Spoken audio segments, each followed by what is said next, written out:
Hello, everyone, and welcome to your Wellness Boost call series. This first call today is going to be all about setting boundaries. Now, it is holiday time. We're moving into Thanksgiving and Christmas, Kwanzaa, Hanukkah, and the New Year. And this can be a time where we start to feel overwhelmed and we say yes to too many things and we begin to take on too many responsibilities. So we're going to talk a bit today about boundaries and I'm going to orient you towards the PowerPoint. So we're going to start by thinking about the different categories and types of boundaries that exist. There are 5 or maybe even 6 different boundary categories. We have physical boundaries, we have sexual boundaries, we have material boundaries, mental boundaries, and emotional boundaries.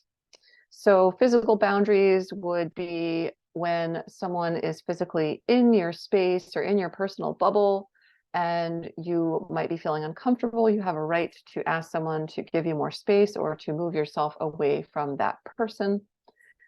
Sexual boundaries concerning intimacy, always you have the right to ask for what you want or don't want. Permission is a really important thing in intimate situations. So you can ask a partner to ask permission first. Material boundaries are things like our property. So our toothbrush, our home, our water cup, our pens and pencils. We have a right that other people do not take our personal and material possessions. So you have a right to set boundaries in those areas as well. Mental boundaries are more along the lines of your thoughts and your beliefs and knowing that you have a right to believe the way that you do, and nobody has the right to tell you that your thoughts are incorrect or wrong or anything like that. And then we have emotional boundaries, same kind of line of thinking for emotional boundaries, that you have a right to feel whatever it is that you're feeling. And nobody can tell you that you don't have a right to feel sad or angry or something along those lines. So these are some categories to help you see that you have a right to not just set, but to hold healthy boundaries in all these different areas of your life. So the boundary types are rigid, porous, and then healthy. Someone with rigid boundaries is extremely inflexible, very black and white about things. Someone with porous boundaries allows too much to slip in or to slip out and needs to shore up a bit. And someone with healthy boundaries, somewhere in the middle of someone who's got rigid or porous boundaries. So the goal is really to try and get to a place where we're exhibiting healthy boundaries. And some examples of a person who has rigid boundaries, they may be perceived as cold or avoid close relationships. This may be someone who doesn't ask for help ever or isolates themselves and is pretty inflexible. And a word that we would tend to associate with this type of person with these rigid boundaries is unavailable. The porous boundary person is someone who takes on others' needs, someone who says yes when they really want to say no. This is someone who overshares or puts up with abusive behavior. And the word that we would associate with this type of person would be overly accommodating. And finally, someone with healthy boundaries is someone who values their own thoughts and beliefs, is comfortable asking for help, and respects other people's boundaries as well. And the word that we would associate with someone with healthy boundaries is trustworthy. And the thing about people who have healthy boundaries is that we feel safer on them. So how can you become a boundary boss throughout this holiday season? One of the things you can pay attention to is your feelings, because the way that you feel, it often reveals where you need to set a boundary. So if you're feeling anxious, perhaps you are taking on too much and need to set a boundary. If you're feeling angry or resentful, perhaps you have taken on too much or someone has violated a boundary of yours. So following the emotional body, following the signals and cues of your body as well as your emotions is a really important thing to stay connected with throughout the holidays, because often, again, your feelings will reveal where you might need to set some boundaries. So next, we're going to talk about the 3 steps to creating boundaries. So number 1 is we have to first identify that we have a need for a boundary. If we can't identify the need, we often end up in those emotions of resentment or overwhelm or anxiety. So one of the things that you can do is ask yourself, in what areas of your life or maybe in your relationships do you feel some kind of resistance? And remember that feelings are signs. And one thing about feelings and emotions is that they're not good or bad. They're not right or wrong. They just are. And often they are teachers. So perhaps you're sensing some dread or anxiety around an upcoming event or seeing a specific person. That really is telling.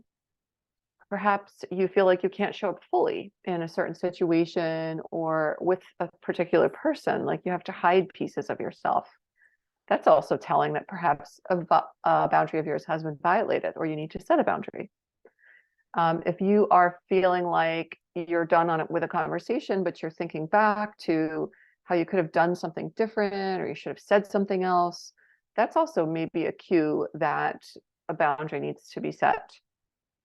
And if you are in a relationship with somebody where you're always wondering where you stand with that person, that's another clue that perhaps we need to set a boundary.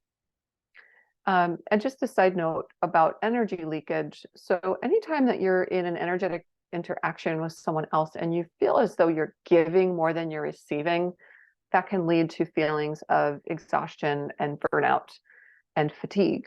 So just take notice of that, especially in the holiday time, or if you're at a Thanksgiving gathering or a Christmas or Hanukkah gathering, and you are in conversation with someone, and you start to feel really drained and really exhausted.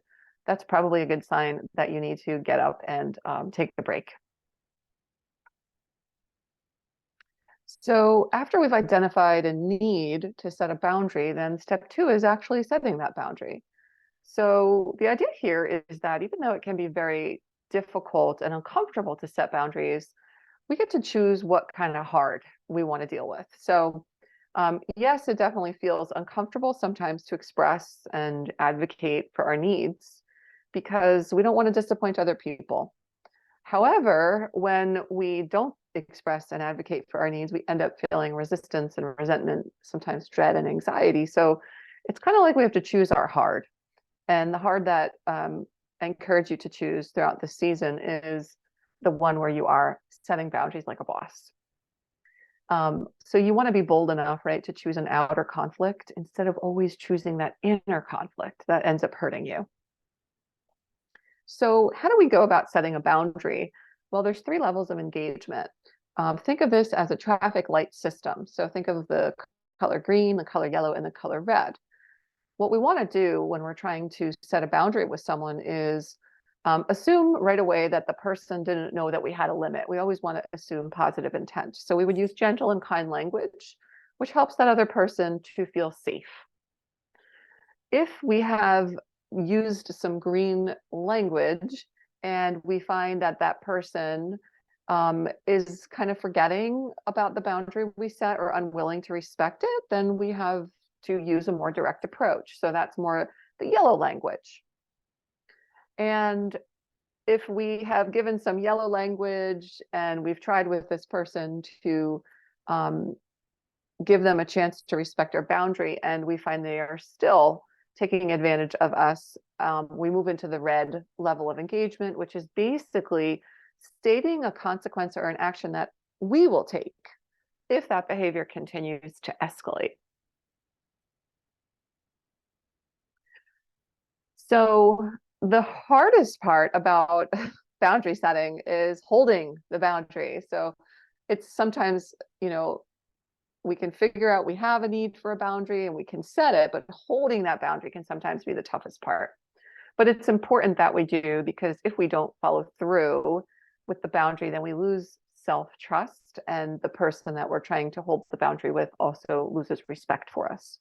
So when we're setting a boundary and holding it, we have to make sure that it's something that we can follow through with. So what we don't want to do is immediately go to that red language, give a, state a consequence, something that we're going to do if that behavior doesn't stop, and then immediately regret that we said that consequence because we really didn't find it to be realistic in the first place, but it's just what came out of our mouth. So we want to make sure that we don't have to go back on our consequence and then make drastic changes. So we want to make sure, again, we're honoring that the green, the yellow, and then the red.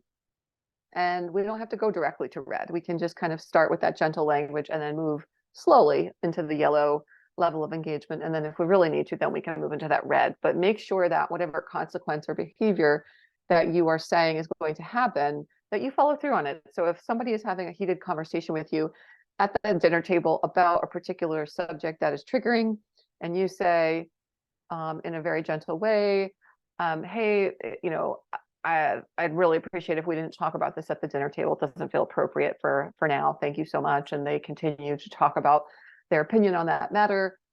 You may have to move into some more direct language and say, look, this is really upsetting to me. It's making me very uncomfortable.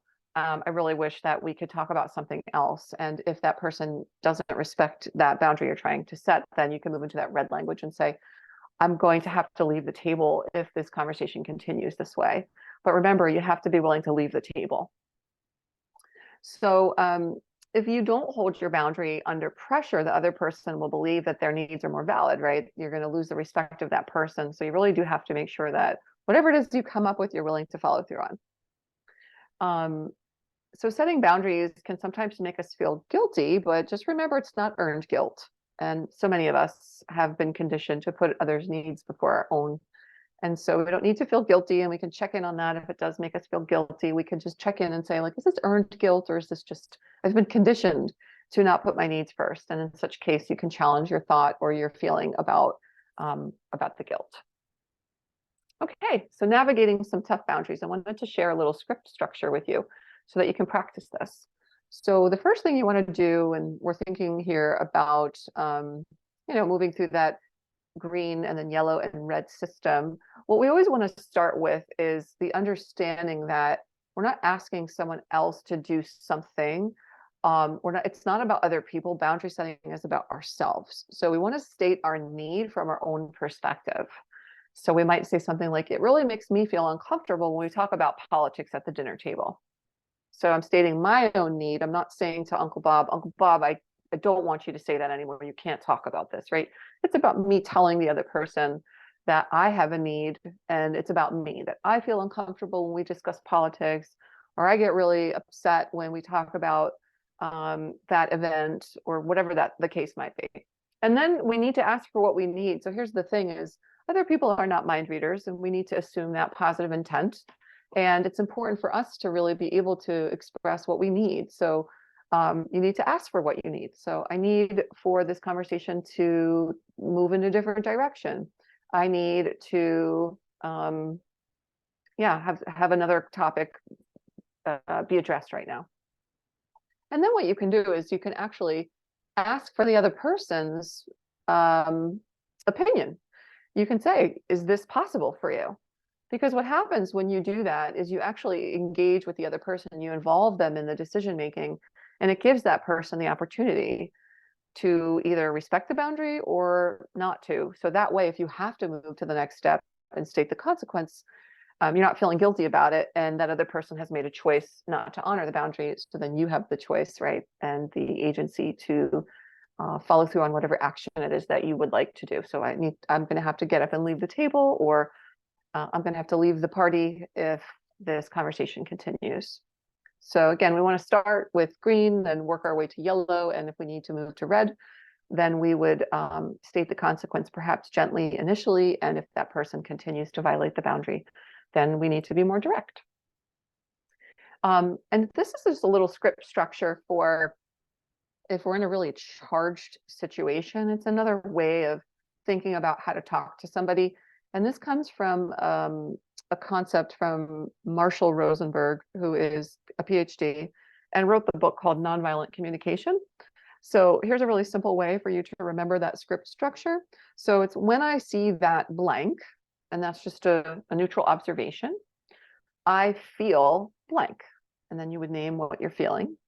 Because my need for blank is not met, and that would be the need that you would insert there.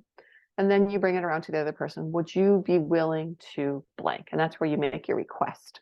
So it could be something like, Uncle Bob is just hammering away at wondering why I haven't married this my boyfriend yet. I've been with him for so long, and he just wants to know, when are we getting married and why are we not married yet? Just an example. So I can say, Uncle Bob, when I see that you continue to ask me about my partner and I feel disrespected because my need for privacy is not met. Would you be willing to change the topic and stop asking me about whether or not we're going to get married? So that could be a way that we play with this script structure. Okay, so I would like to share one more thing with you that I'm going to be sending so that you can do a little practicing on boundaries.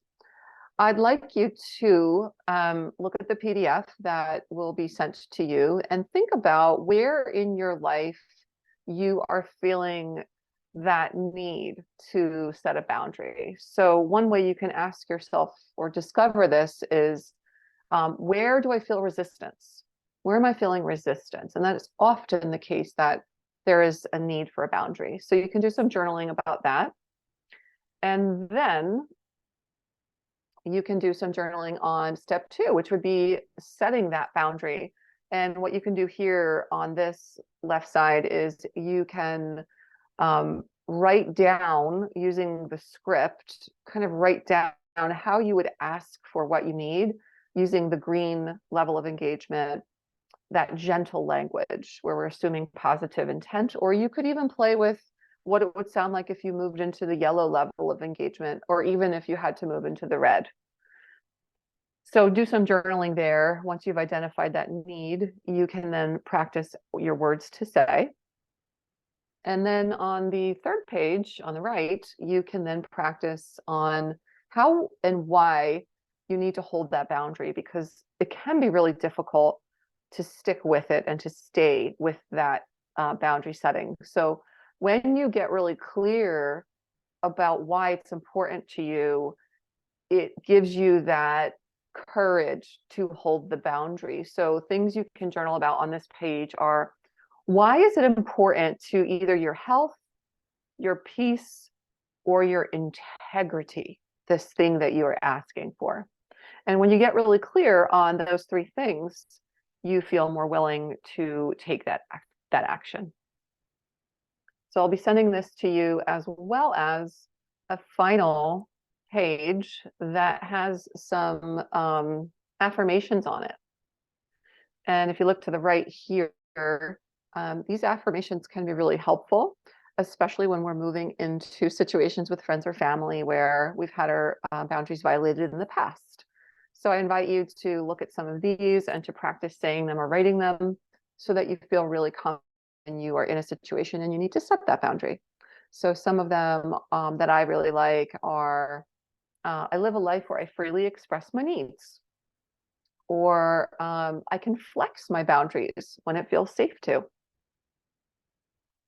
And the final one that I love the most on this page of affirmations is, other people's reactions to my boundaries are not my business or responsibility.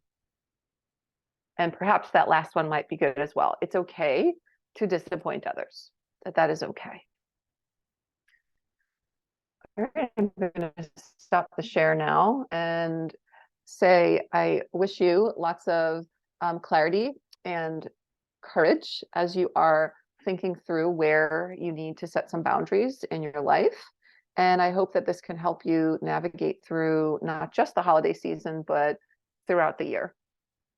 Thanks for being here with me, and I will see you all for our next call. Bye, everyone.